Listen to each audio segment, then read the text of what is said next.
janvier 2022. Madame, Messieurs, bon réveil. Si vous venez de nous rejoindre, nous sommes Kiosque, ce magazine qui est diffusé du lundi au vendredi sur CCTV. Merci de votre fidélité. On fait le tour de l'actualité ce matin, l'actualité qui sera d'ailleurs commentée par les professionnels, les vrais, des médias. Leurs analyses et leurs commentaires sur des grands thèmes d'actualité. Les tout premiers ce matin, c'est ces rebondissements. J'allais même parler en termes de feuilleton entre Atou Matoubouana et le ministère de l'Intérieur, mais il faut aussi ajouter les conseils d'État pendant que Atou Matoubouana ne réclame ni plus ni moins l'application de l'ordonnance du Conseil d'État. Selon lui, les réhabilitants, son vice-gouverneur et gouverneur ad intérim, Justin Louemba, lui a fait les réaménagements de son équipe depuis donc le week-end dernier. Atou Matoubouana qui a encore le dossier de la cassation. On apprend également que son vice-gouverneur qui fait l'intérim aurait été rappelé ce matin pour venir à Kinshasa. Pour quelle raison? On ne sait pas. Autre sujet concernant justement Atou Matoubouana, les VPM à l'intérieur semblent être très écartelés. Doit-il appliquer les décisions de la Cour constitutionnelle ou encore l'ordonnance du Conseil d'État? Mais les procureurs, après les conseils d'État, avaient donné son go pour la réquisition de la force en vue de la mise en application de l'ordonnance. L'affaire du Congo central, en tout cas, ça fait couler, comme on dit dans notre jargon, beaucoup d'encre et de salive. Qui va l'emporter entre Atou Matoubouana et les ministres de l'Intérieur d'une part, et d'autre part, son vice-gouverneur qui ne jure que par son métier? Analyse et commentaires dans cette émission. Vital Kamerhe, déplacement confirmé, je l'ai dit hier, il s'est envolé, mais nous vous confirmons qu'il est arrivé en France hier avec Michel Moto, sa très chère et tendre épouse Amida Chatur Kamerhe, mais aussi son médecin. On parle d'une dérogation du parquet à titre humanitaire. Il doit aller se faire soigner. Mais vous avez vu ces débats sur la toile autour de cette libération. Lui qui a été condamné au premier, tout comme au second degré dans cette affaire de détournement de 100 jours. On parle de près de 57 millions de dollars américains.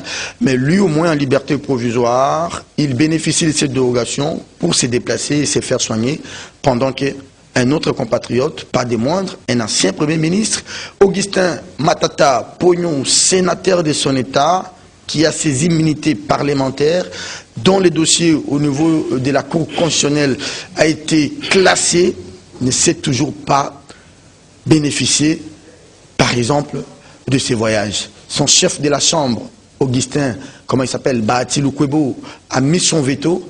Alors, est-ce qu'il s'agit de 2 poids, 2 mesures? Je ne réponds pas par oui, tout comme je ne réponds pas par non. On va tenter de le comprendre avec les analyses et commentaires des invités. Ah, d'abord, le tout premier, Dou Jésus Beledou, il est des libertés actives. Dou Jésus, bonjour et bonne année à vous. Merci beaucoup Serge, merci en tout cas de l'invitation et bonne année. C'est un grand plaisir pour moi d'être invité sur ce plateau, ce beau plateau. Un sujet particulier, des rétrospectives en termes de commentaires? Oui, justement, Serge Kabongo, vous allez m'excuser de parler de Kitambo, parce que c'est que nous vivons dans cette municipalité, ça devient de plus en plus gravissime. On a l'impression que Kitambo, jadis une commune qui faisait rêver, et une commune miroir, mais regardez comment Kitambo est devenu une pétodière. La commune est très sale. On a l'impression qu'il n'y a pas de leadership dans cette commune. Il suffit simplement de voir le petit indicateur. Je commence par le curage des caniveaux. En son temps, Tenguelité, lorsqu'il implémentait le travail régulier chaque week-end, il exigeait à ce que les familles veillent à la propriété devant les parcelles. Il mettait à la disposition de la commune, justement, les petits motos camions pour évacuer les immondices, ça marchait. Mais depuis qu'il est parti, regardez cette commune. Aujourd'hui, les immondices ne font que pousser dans la commune de Kitambo. Regardez derrière les 3 écoles, je fais allusion ici à Saint-Georges, derrière Saint-Georges, il y a 3 écoles pratiquement là. Saint-Georges secondaire, à côté, il y a Saint-François, et puis il y a de l'autre côté, Saint-Georges le bâtiment des Zacharie Bababasoué, il y a une autre école. Mais il y a une poubelle qui ne fait que grandir, gagner du terrain. derrière la commune, au vu et au sud de la dame, sans pour autant qu'il y ait... Attendez, le bourgmestre, c'est une dame ou c'est une dame? Parce qu'on le voit ou on la voit pas, on la connaît. Quelque chose comme ça. Mais cette dame, je l'ai suivie une fois à la télévision, tout honte bu, exigeait le budget participatif de la population. C'est-à-dire, la population devait contribuer au budget de l'État. Vous savez, les corollaires de tout ceci, c'est quoi? Le corollaire de tout ceci, c'est premièrement, pour qu'on ait ce qu'on appelle on cure justement les caniveaux pour des raisons de propreté, parce que quand il pleut, le cas aujourd'hui, on ne sait plus passer vers Maïe, Bangala et Amabélé, simplement parce que la route est pratiquement impraticable. La route n'existe plus. Et donc ce budget devrait également permettre à ce que le marché, les différents marchés de Kintambo soient régulièrement assainis. Mais entrez au marché de Kitambo, regardez comment est-ce que la saleté, même Zando ne ressemble plus à Kitambo. Kitambo est devenu très sale, et malheureusement dans tout ça, on nous apprend que Madame le bourgmestre de Kitambo habite Ngaliema et qu'elle est complètement désintéressée à ce qui se passe à Kitambo. La conclusion aujourd'hui c'est quoi? Kitambo n'est pas gouverné, l'insécurité. Vous savez, il n'y a plus de lumière à Kitambo, les lumières publiques. Oui, il y en a pas. Vous évoquez tout à l'heure le ministre de l'Intérieur provincial. À l'époque, il était bourgmestre, élu député. Mais je ne sais pas si c'est une politique des 2 poids 2 mesures. Je suis très mal placé pour aborder cette question de Kitambo parce que moi-même, je suis natif de là, je suis habitant de Kitambo. Ça fait plusieurs années. Comment expliquer qu'il y a des bourgmestres qui sont sanctionnés? Je prends l'exemple de celui de Matete. Lui, c'est d'ailleurs la bête noire d'Ngobila et de ses ministres de l'Intérieur, M. Anton Longange. Celui-là, comment il s'appelle? Abdul Razak d'Enjil, ici de Kimbanseki. Sanctionné. Tout cela, on ne voit que eux, mais ce qui se passe à Kitambo, on ne voit pas. Regardez l'avenue, par exemple, Bandundu, l'avenue de la commune. Dans sa direction entre l'avenue Bandundu et l'avenue Basoko. Le macadam est coupé. Exact. Vous citez Bangala. Le macadam n'existe plus. Le quartier UTEX Africa. Je peux vous citer autant. Mais pourquoi on ne sanctionne que ceux qui sont de l'autre côté et on ne sait pas sanctionner les cas comme vous les décrivez? Mais c'est ça la complaisance d'Ngobila aussi, c'est ce que nous déplorons. Ngobila est au courant de tout ce qui s'est fait dans la commune. Il a fait maintenant, il ne passe plus par Bangala. Non, il ne passe plus. Lui-même, il sait qu'il sait pratiquement, il ne peut plus passer sur ce tronçon-là. Regardez la commune des Bandal aujourd'hui. Qu'on le veuille ou pas, c'est une commune qui est en train de renaître de ses cendres. S'agissant des petits indicateurs, je commence par le curage des caniveaux. Je termine par là. Le curage des caniveaux. Il y a une association de Godempoï, matin, midi, soir, qui continue à faire le curage des caniveaux, à balayer les routes. Les gilets verts. La commune, la maison communale, je ne connais pas le bourgmestre, mais régulièrement. Vous savez qu'il y a des égouts en bas de la maison communale. C'est pas l'homme de monolithe là? Je ne sais pas. En bas, il y a des égouts, hein, Serge. Il y avait des égouts en bas de la maison communale des Bandal. Oui. Et la conséquence, c'était quand il pleuvait, il y avait de l'eau stagnante qui montait et la route était devenue impraticable. Au moment où nous parlons ici, puisque j'ai aussi habité à un moment donné Bandal, ça n'existait pas, on a tout curé. Mais les problèmes avec Kitambo Serge, depuis que la dame est arrivée, est-ce que c'est une dame d'abord? Kitambo ressemble à une maison hantée. Et tout ceci parce qu'il y a des ramifications entre Ngobila et la dame Fatou, je ne sais pas, et elle aurait dit à qui veut l'entendre qu'elle est là et elle y reste. Et c'est ce qui fait mal pour notre commune de Kitambo. Vivement qu'on s'intéresse à cette commune parce que nos enfants tombent malades. Les poubelles, on a curé vers Bangala et Amabélé en sortant vers Kassavubu, les caniveaux. Et depuis qu'on a curé les caniveaux, on n'a pas évacué les immondices. La conséquence, c'est que quand il a plu ces derniers temps, passer ne serait-ce que de Bangala numéro 1 jusqu'à vers sortir la direction Kassavubu Kwado, Serge Kabourou, ça empeste. Tu as l'impression que tu es dans une morgue alors que tu es dans une commune et des maisons habitables. Allez, Douzou Belodou, merci pour votre coup de gueule en termes des commentaires rétrospectifs sur la commune de Kitambo. Allez, on quitte Kitambo, on va dans une autre commune, Barumbu. Lui, il n'aime pas quitter sa commune, franchement, je ne sais pas pourquoi. Eric Izami Boanzale Mungali Kita. Je ne sais pas si j'ai bien prononcé le nom.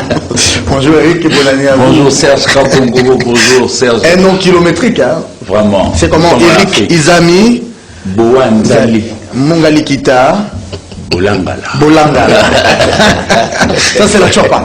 Bon, l'une des provinces de la République démocratique du Congo, parmi le 26, là où il y avait les caoutchoucs sous les colons belges, lequel caoutchouc a généré beaucoup d'argent, qui a permis à ce que l'on puisse aller construire ce qui est devenu par la suite la GECAMINE, et on parle de etc. Allez, bonne année à vous, cher Eric. Bonne année à vous. J'aimerais vous transmettre aussi le vœu de meilleur de mon épouse, à votre très chère et tendre épouse aussi. C'est arrivé, Aminata Kwale, longtemps, grâce à tes saluts. Merci beaucoup. Allez, un article et un commentaire rétrospectif sur... Processus électoral. Oui. Nous avons beaucoup trop traîné par rapport à tout ce qui devait être fait pendant l'année 2021. Je crois que c'est déjà les prémices de la pré-campagne électorale, parce que le rendez-vous de 2023, les Congolais ne voudront pas le rater, parce qu'ils ont déjà pris goût au jeu démocratique, ils voudraient à ce qu'ils aillent choisir leurs dirigeants.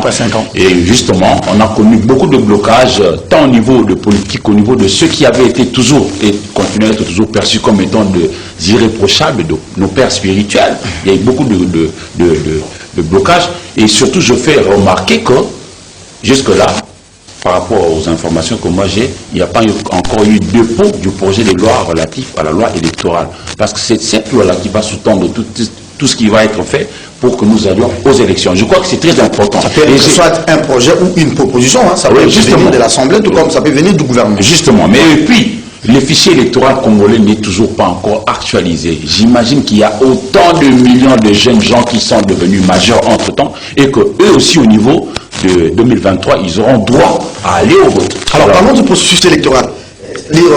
Vous voyez peut-être un consensus national, un consensus sur les forces politiques et sociales autour, par exemple, de mode des scrutins de gouverneurs. Il y a ceux qui estiment que les gouverneurs doivent être élus par le suffrage universel direct justement, en province. Il y a aussi ceux qui pensent, les chefs de l'État l'avaient d'ailleurs dit, il avait souhaité, est-ce qu'il va le matérialiser, que nous puissions retourner au détour pour les élections présidentielles. Justement, c'est comme ça que je parle déjà du projet, parce que à mon entendement, ça devait venir du côté du gouvernement. Parce que lorsqu'il était en train de battre campagne pour qu'il soit élu au niveau de la magistrature suprême, le président actuel, Félix Antoine Tshisekedi Tshilombo, avait prévu que lui, il avait même été de ceux qui pensaient qu'on devrait revenir aux deux tours. Parce que le pays est vaste, les réalités sociologiques sont telles que ce qui se passe au niveau de l'Ibenge n'est pas forcément ce qui se passe au niveau de Sakania. C'est excentrique. Donc, et les chefs de l'État doivent être élus avec une base significative, hein, oui, avec une assise politique significative. Exactement, pour que la représentativité soit celle que nous voulons, hein, que tout le monde se sente. Est-ce que vous voyez encore cette volonté en l'union sacrée de revenir au détour, ou dans les chefs de certains de leurs dirigeants, Bemba ou Katumbi, ou encore lui-même, le président? Cette volonté-là, j'ai comme l'impression qu'ils ont revu un peu à la baisse leurs ardeurs, parce que je ne le vois pas venir si tôt. Sinon que là-bas maintenant, les mots d'ordre, c'est qu'on ne change pas les règles du jeu en plein jeu, c'est-à-dire Kabila a fait un coup, une flamme. Nous, comment revenir au détour pendant qu'on sait qu'avec un coup, un tour, et puis... Mais c'était des promesses électorales, Serge Kabongo. Quand vous venez devant le peuple, vous lui dites plutôt que non, moi je vais vous faire ça, et que vous n'arrivez pas à le concrétiser, ça fera une cassure. C'est ce qui avait été prévu. Très bien. Merci beaucoup, Eric. Merci aussi à lui, je suis Bélédou. Allez, on va aller dans le thème de l'émission, le tout premier, Vital Kamerhe, déplacement confirmé, hein, vous l'avez appris. Oui, j'ai appris. Bon, il s'agit de la santé d'un être humain, mais bon, nous souhaitons prompte guérison à cet acteur politique. Mais il y a beaucoup de choses autour de sa personne. Hein. Il reste sous contrôle judiciaire. Hein. En attendant l'épuisement de l'affaire, comment on dit, au niveau de la cassation. Ben, c'est là où nous sommes un peu malaisés pour commenter en profondeur. Il s'agit de la vie, et chez nous, même dans notre constitution, il est dit que la vie est sacrée. La vie est sacrée, nous ne pouvons que souhaiter prompte guérison à l'élu de Bukavu. Cette fois-là, il avait été élu à Bukavu, hein, même s'il n'a pas siégé. Et puis, voilà. Pas d'autres commentaires, contrairement à ce qu'on a vu avec le monsieur de la cravate rouge, Augustin Matata Pognon? Non, pour Matata, j'ai comme l'impression que vous n'avez pas tort que de... Même si vous n'avez pas répondu, vous n'avez pas tort que de dire que c'est quand même une injustice. Au niveau de la Cour constitutionnelle, lorsqu'il y a un arrêt, cet arrêt-là est exécutoire, il s'oppose à tous, il est... notifié au parti? Oui, justement, mais je ne sais pas pourquoi est-ce que l'on tarderait à pouvoir lui redonner ses immunités. C'est aussi ça la démocratie, hein. C'est aussi ça la démocratie. Voilà. Oui, Serge, moi je crois que j'aimerais commencer par aborder le cas Matata Ponyo, avant de terminer par le cas Vital, celui de Vital Kamerhe. Non, je crois que on a assisté à un spectacle désolant. Malheureusement, c'est Matata Ponyo qui nous fait vivre ce spectacle au Sénat, jusqu'à mettre en cause les bureaux d'une institution en direct. C'est un politique, il a saisi les momentos parce qu'il savait que ça allait faire l'écho, et jusqu'à aller dire qu'il a été lavé de tout soupçon s'agissant des deux dossiers, l'aérianisation et le dossier pour lequel il a vu ses immunités être élevées. Il dit, cette affaire, s'agissant de l'aérianisation, l'affaire est close, et s'agissant de l'autre, de Boukan Alonso, et qu'il est lavé de tout soupçon. Je crois qu'à ce stade de choses, il y a un sujet, une problématique qui devrait être remis en surface, c'est la justice congolaise. La confusion est entretenue, à mon avis. Je peux même approcher de vous. Il n'y a pas de problème. À mon avis, Serge Kabongo part justement cette justice-là. La justice congolaise, à mon avis, a créé une jurisprudence qui va rester fâcheuse pour les jours à venir, s'agissant de qui est compétent, quelle juridiction est compétente pour juger soit un ancien Premier ministre ou un ancien président de la République. On va entretenir un fou autour de ça. Pourtant, lorsque vous... dans la jurisprudence ou dans la doctrine. Justement, non, c'est déjà une jurisprudence qui est créée par Kalouba. Ouais. Pourtant, je crois que Bahati Lukwebo l'a si bien rappelé, lorsque Matata Ponyo chargeait à tort le bureau du Sénat, il a dit non. Vous dites que vous avez été lavé de tout soupçon. Commencez par nous amener les annotations de la Cour constitutionnelle s'agissant de tel dossier. Le Sénat ne peut qu'entériner s'agissant de ça. Ce n'est pas une déclaration spectaculaire. Il ne faut pas mélanger de Matata Ponyo à celui de Vital Kamerhe. Non, même si les gens vont commenter s'agissant du dossier Matata Ponyo, moi je pense qu'il y a une erreur de la justice. Kalouba a commis une erreur, et ce sont des erreurs comme ça qui créent une confusion. Et lorsqu'il dit par exemple que le procureur m'aurait même appelé, il était prêt à s'agenouiller pour me demander pardon par rapport à tout ce qui s'était passé, quel est le message qu'on veut donner justement à cet état de droit? Et donc, on n'a même pas entamé le fond de la question de Matata Ponyo, mais par le simple fait que la Cour se déclare incompétente. Pourtant, lorsque vous lisez l'article, il y a une brèche où la Cour devra en principe, Bahati l'a rappelé, devant en principe se déclarer. Mais Bahati ne peut pas rappeler à la Cour. Non, Bahati n'a pas rappelé à la Cour. Non, attendez, c'est important. Bahati est un citoyen congolais autant que nous. Non, attendez, s'il vous plaît. Il est chef de corps. Bahati est un citoyen congolais. Chef de corps. Bahati est un citoyen congolais, il a un avis à émettre. Lorsqu'il vous dit, il y a une brèche qui dit, et où c'est à la Cour de passer des... Donc Bahati devient maintenant le juge. Vous l'avez pas interprété. C'est la quintessence de mon intervention. J'ai dit ceci. Bahati vous dit clairement que jusqu'au moment où nous parlons, nous n'avons jamais été notifiés par la Cour constitutionnelle. Nous attendons que la Cour constitutionnelle. Et donc, il est en droit de rappeler aux citoyens Matata Ponyo que son dossier de Boukan Alonso, on n'a même pas entamé le fond de la question. Nous sommes au niveau de la forme. Et à ce stade des choses, il ne peut pas venir au Sénat dire qu'il a été lavé complètement de tout soupçon. Mais lorsque la forme est faute, déjà, en droit, généralement, lorsque la forme pose problème, mais le fond, on ne dit même pas. Je vais vous retourner la parole. Les droits, on dit le droit, c'est une science du fond et de la forme. Justement, on ne peut pas aller au fond si la forme pose problème, on ne peut pas aller au fond. C'est aussi ça la difficulté. Justement, et vous condamnez Matata. Et il y aurait une juridiction, c'est là où je dis, il ne suffit pas simplement de dire lui-même que sur le plan de la forme, le dossier n'est pas attaqué, qu'il a raison. Il faut que la Cour qui dit effectivement que votre cas, sur le plan de la forme, il n'y a plus rien à reprocher, que vous êtes lavé, notifier à ce Sénat-là pour qu'il recouvre justement. Alors je vous pose une question. Attendez. Et je vous pose une question qui va vous permettre de rebondir dans l'affaire de Vital Kamerhe. Parce que nous avons une seule justice dans notre pays et nous estimons que cette justice-là travaille vraiment en harmonie. Cette même justice, prétendument, pour des raisons humanitaires, au niveau du parquet, accorde à Vital Kamerhe d'aller se faire soigner parce que la vie est sacralisée dans notre constitution. Oui. Mais pendant que Matata Ponyo, dans ces pays, disait que avec les bulletins médicaux attestés qu'il était empoisonné et qu'il devait se faire soigner, cette même justice... Il ne pouvait même pas quitter sa commune. Il ne pouvait même pas quitter sa commune. Comment vous justifiez cela? Non, ça c'est un schéma de victimisation. Vous savez, Serge Kabongo, il n'y a que le juge compétent qui a les dossiers, qui juge de l'opportunité. Qui peut juger de l'opportunité ou pas. Il ne revient pas à Beledou, il ne revient pas à Eric Izami. Malheureusement, les choses se font sur base de la clameur publique au Congo. Mais ce même juge-là a dit ça à la Cour constitutionnelle et vous avez soutenu ici que Bahati... Serge, ne faites pas. Voilà, s'il vous plaît, je ne suis pas pris dans mon propre piège. J'étais en train de vous signifier qu'il existe une juridiction compétente pour déclarer si tel individu peut prendre justement une liberté provisoire, bénéficier d'une liberté provisoire ou pas. Donc moi je ne reviens pas à placer des mots parce que ça, généralement les politiques ils baignent pour se victimiser. Je dis simplement, s'agissant du dossier Matata Ponyo, il revient à la Cour de cassation maintenant, puisque la Cour constitutionnelle, je crois, s'est déclarée incompétente. Par rapport, il revient à la Cour de cassation, je crois, d'entrer dans le fond du dossier et voir, d'établir effectivement s'il y a détournement sur le dossier du Congo ou pas. Ça, quand on relève des immunités et de Matata Ponyo ou à ce qu'il recouvre ses immunités parlementaires, il ne revient pas au Bahati Mukwebo. Il revient à la Cour qui s'est déclarée incompétente de notifier le Sénat ou que finalement Matata Ponyo recouvre ses immunités. Les cas Caméré, je crois que c'est clair. Là, moi, en tant que journaliste, je sais que Vital Kamerhe est très malade.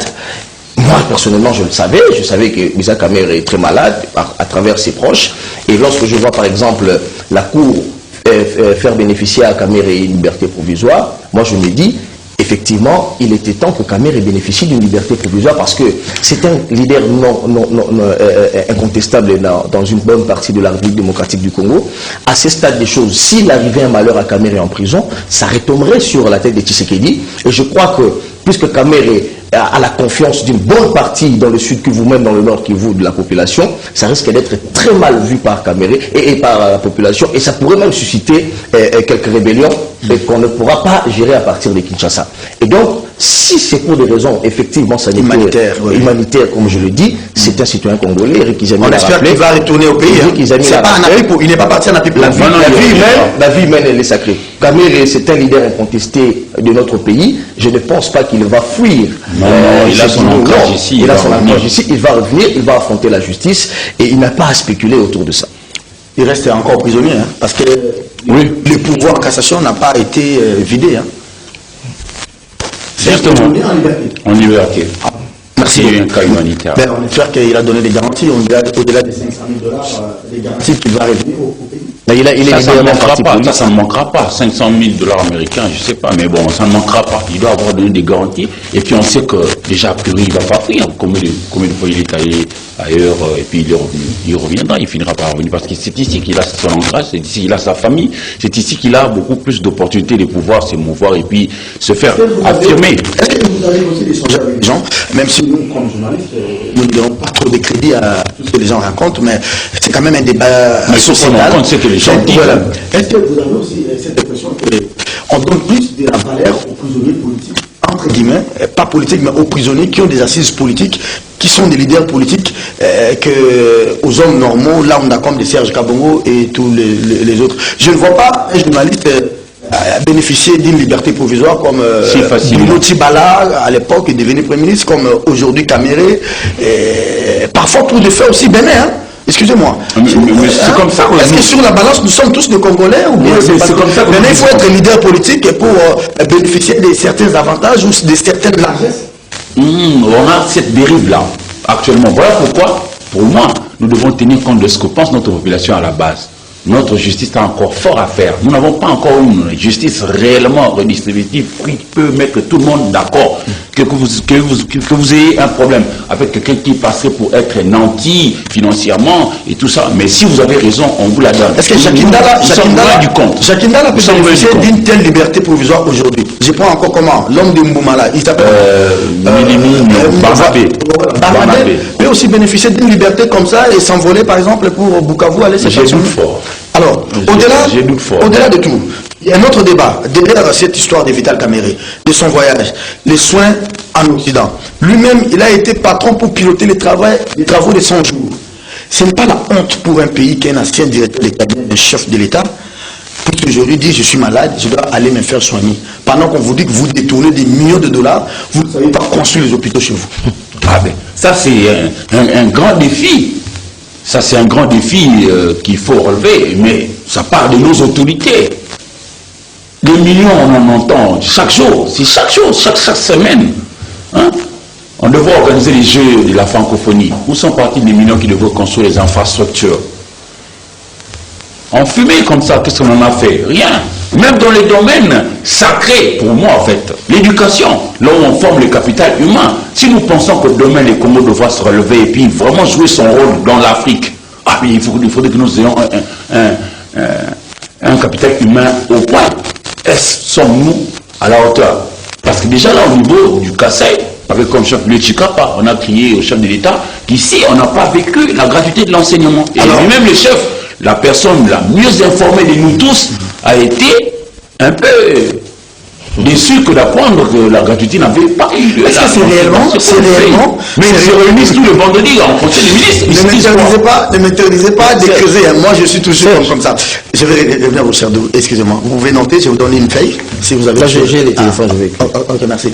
Est-ce que réellement c'est une liberté provisoire ou un déplacement humanitaire pour des santé, ou bien c'est peut-être pour aller un peu se reposer? Parce que si vous parlez en termes de médecins, en termes d'hôpitaux dans cette ville, dans ce pays, c'est quelle maladie qui ne peut pas se faire soigner ici au pays? Quelles sont les priorités de nos autorités quand elles sont aux affaires? Aux affaires, voilà. Quelles concernent la santé? J'entends déjà avec bonheur d'ailleurs qu'il y a des projets pour les 145 territoires qui forment notre République. C'est bien, mais commençons quelque part. Au moins ceux qui pourront venir plus tard pourront aussi continuer, etc. Mais on n'a rien fait ou presque. On n'a rien fait ou presque. Comparons les 80 ans de la colonisation avec le Belge. Je ne dis pas qu'ils avaient tout fait, mais ils ont laissé quand même l'embryon. Et puis les 61 ans de l'indépendance que nous avions acquise. Qu'avons-nous fait exactement? Posons-nous des questions. C'est à nous de refaire ces défis. On parlait du 4 janvier hier, hein, de Jésus Bélédou. Ça, c'est ce qui s'est dit, les communs mortels, même si nous ne pouvons pas suivre ça, mais il faut quand même écouter cette base. Dans l'image, dans les communs des mortels, ce qui s'est dit, on vu, voilà, c'était un procès politique et il faut des arrangements politiques. Maintenant, il faut savoir comment réparer parce que Vital se sent vexé. Mais ça remet quand même sur les tapis cette question de prise en charge médicale. Aujourd'hui, je ne le souhaite pas. Le président de la République peut tomber malade. Mais sa vie est sacrée parce que sa vie, Félix est en même temps Félix, mais il est en même temps institution. Il doit se faire manipuler par des médecins qui ne sont pas congolais, des médecins qui ne sont pas des nôtres. Est-ce qu'il n'y a pas moyen de pallier à... Voilà. Non, dans ce pays, le mal est profond. Je rentre d'abord dans la justice. Vous avez tout à fait raison. Je comprends lorsque vous dites la justice, elle n'est pas une justice juste, comme on le dit. On a l'impression que les politiques bénéficient, ont des privilèges, des juridictions que nous... Ils ont des largesses. Vous avez tout à fait raison. Je vous donne un cas. Mon Antsemi s'évade de la prison centrale des Malades. Attention. Non, c'est important. C'est important. Oh là là, s'il vous plaît. Nous avons, attendez, vous avez la parole. Mais c'est pour la peine simplement que les plateaux viennent d'être inaugurés il n'y a même pas des semaines. Il peut nous narguer quelque chose ici et ça vient de nous. Je vous couvre par le sang de Jésus. Amen. Allez-y. Il faut protéger le matériel. Hein? Là, c'est l'investissement ici. Une évasion spectaculaire, comme on l'a vu un peu à l'époque de Texas avec le cowboy. Mais quelques années après, c'est Oulengankoy, président d'une institution qui vient et vous dit j'ai une surprise à vous faire. Tout joyeux. Abinara la scoop ya Mon Antsemi libre, on applaudit, on acclame. Un prisonnier évadé. Et donc, un procureur général, je crois, si ce n'est pas Félix Abagé, il a dit, juste après son évasion, quand on l'a découvert, il dit sa place est en prison. Mais jusque-là, il n'est plus revenu en prison. Et on trouve ça normal. Mais tous ceux Congolais qui se sont évadés avec, à l'époque, on a une fois qu'on les détectait dans la rue, on les retourne en prison. Vite, même militant. Voilà. C'est ça le problème. Donc maintenant, dans ce pays, il faut avoir été leader politique. Voilà, je suis tout à fait d'accord avec vous. Un autre pas, on a connu dans ce pays Bruno Tshibala. Jusqu'au moment où nous parlons, c'est un prisonnier en liberté provisoire. Bon, on dit l'affaire, semble-t-il, a été classée. Semble-t-il, on n'a pas de précisions jusque-là. Et donc, il a été nommé Premier ministre et jusqu'aujourd'hui, il parle dans la nature. Et nous craignons fort que cette jurisprudence continue avec Kabéré. Et malheureusement, ça risque d'être le cas. Mais Serge, je vais terminer par le dire, parce que nous sommes en 2022, nous débutons l'année, et il faut que des choses soient rectifiées. Très bien.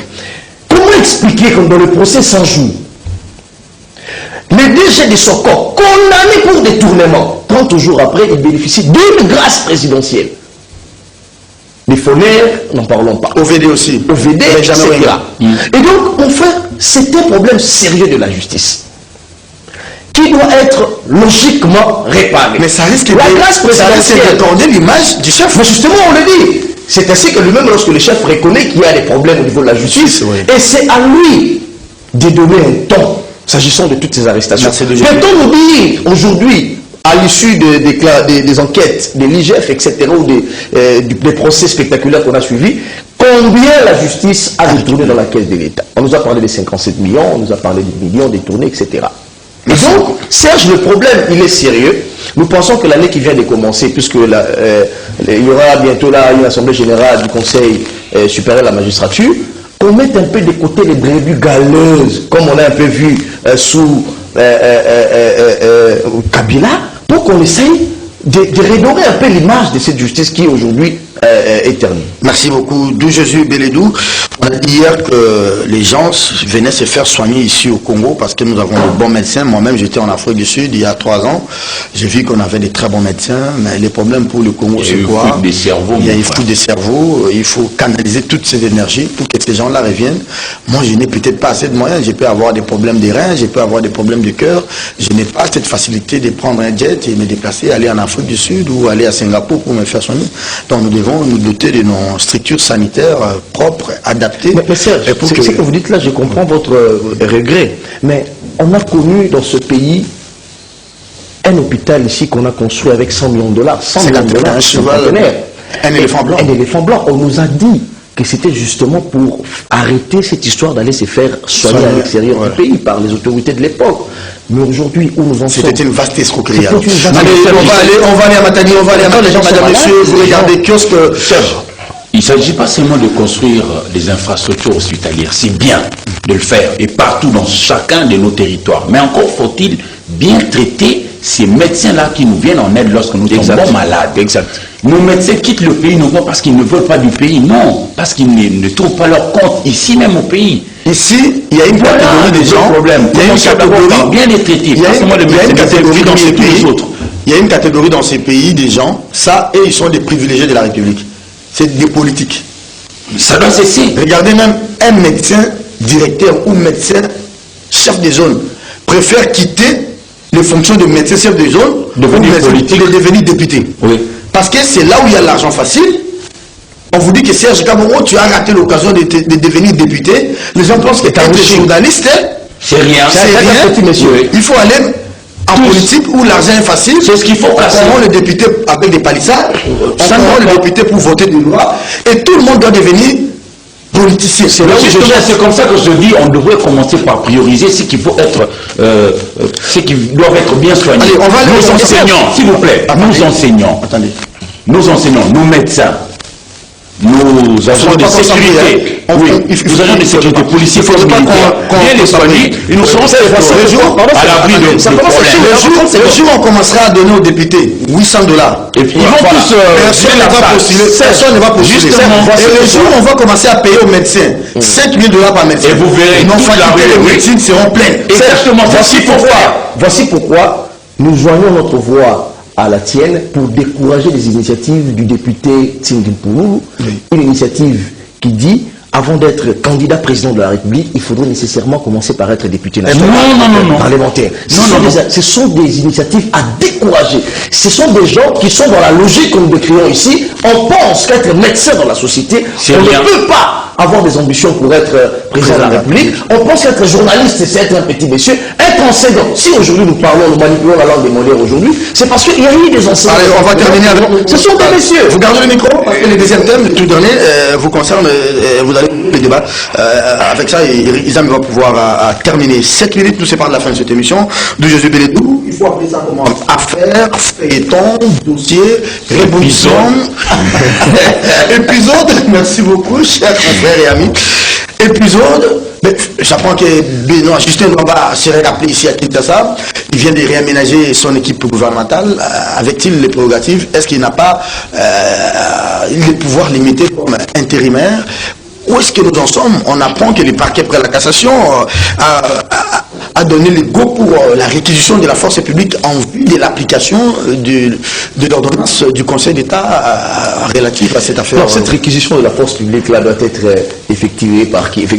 Par le VPM intérieur, qui est le patron de la police et les services de sécurité, tous les services de sécurité. Et donc déjà Serge Kabongo, c'est contradictoire. C'est très contradictoire. Il ne faudrait pas porter les flancs à cette histoire. Il faut rappeler rapidement aux Congolais que il y a une confusion qui s'entretient, voulue d'ailleurs par une certaine opinion, notamment les tireurs de ficelles, ceux qui veulent le désordre dans le Congo central. Daniel Asselo n'a jamais pris une décision contre Atouma Touboana. Jamais. Ni en faveur de Luamba. Non. Le télégramme d'Asselo fait référence à une décision de la Cour constitutionnelle. Que ce soit en interprétation ou quoi, les juristes nous suivent, les décisions de la Cour constitutionnelle sont irrévocables, exécutoires, opposables à tous. Inattaquables. Lorsque l'Assemblée saisit la Cour constitutionnelle pour savoir si le fait de siéger pour destituer à tout était régulier ou pas, et que la Cour vous dit que c'était régulier, la conséquence logique, c'est que à tout tombe. Justement. Et ce vote-là est valable. Et justement, et Atou ne peut pas se prévaloir de sa propre turpitude. Vous savez pourquoi je l'ai dit? Lorsque la Cour constitutionnelle donne l'arrêt contre vous, vous avez la possibilité dans 30 jours d'effectuer votre recours. Et c'est ce qu'Atou devrait en principe faire en termes de marge de manœuvre. Il ne l'a pas fait. Atou ne l'a pas fait. Et c'est là où je dis, nul ne peut se prévaloir de sa propre turpitude. Et par moment où dans le délai de 30 jours, il ne l'avait pas fait, la conséquence était quoi? Il devrait présenter sa démission.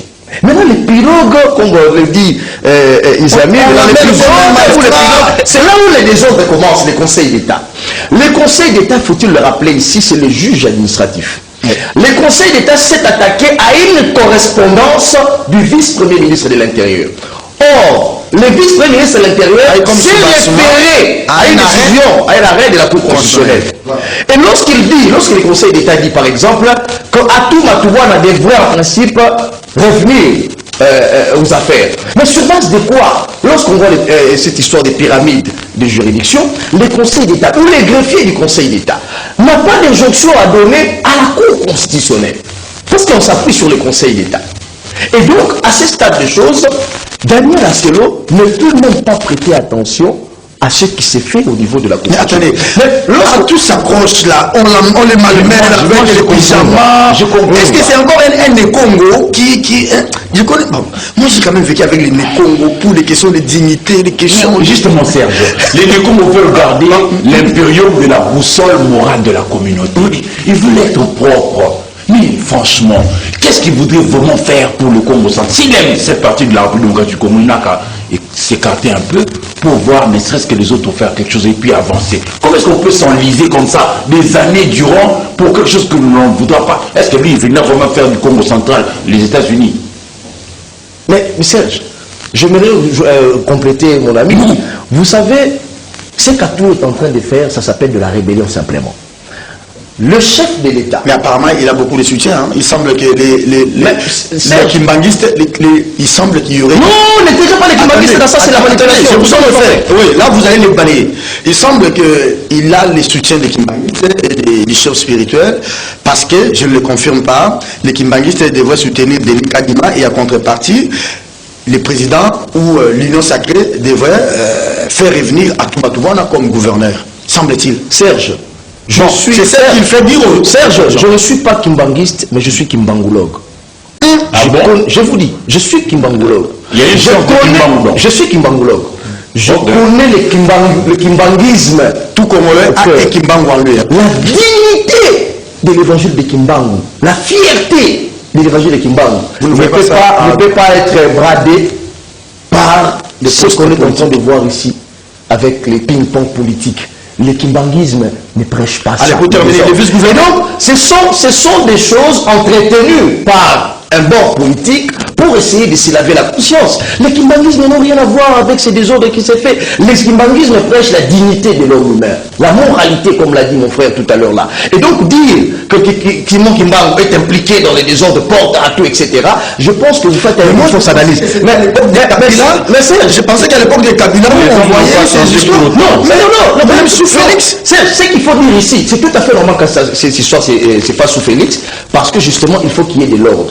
De l'ordre, pourquoi? Parce que il existe dans des provinces, 14 provinces tout au plus, où des députés avaient évincé les gouverneurs et qui avaient des désordres, et même le président de la République au Congrès l'a rappelé. Lorsqu'il vous parlait des 14 provinces, un problème, mais le Congo central fait partie de ces 14 provinces en problème. C'est là où je dis, c'est qu'Atou Matubouana est en train de faire, ça s'appelle de la rébellion, parce que lorsqu'il vous dit par exemple qu'il devrait être réhabilité, et que le Conseil d'État, je ne sais pas s'il y a des affinités entre lui et les conseils d'État, parce que les conseils d'État, avec, je salue le vieux Bouloré qui est très équilibré, c'est que la Cour constitutionnelle a préséance sur le Conseil d'État, et lorsqu'on voit cette manière de s'accrocher sur quelque chose, on se pose des questions, par quel miracle Atou Matubouana sera remplacé à la place de Justin Lebas? C'est de l'utopie. Par quel miracle Justin Lebas, qui a un pouvoir limité, peut se permettre de réaménager son équipe gouvernementale? C'est comme ça qu'on est en train de se poser des questions. C'est comme ça qu'on est en train de se poser des questions.